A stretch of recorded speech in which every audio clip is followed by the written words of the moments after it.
How to enable GIFs in Instagram comments. Hey everyone, welcome back to the channel. In today's video, I'm going to show you how to enable GIF comments on your Instagram post and reels.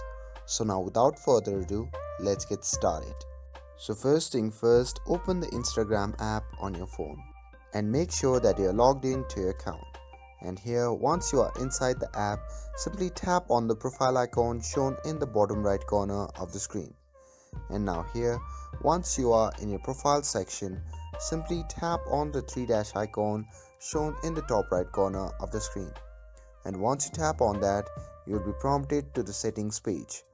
From here, simply scroll down until you see the option labeled as comments.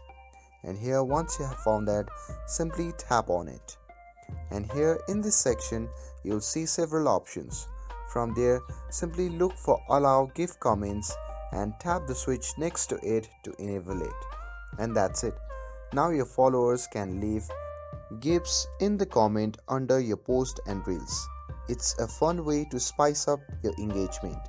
And with this, if you found this video helpful, then don't forget to like, share and subscribe to get updated for more videos.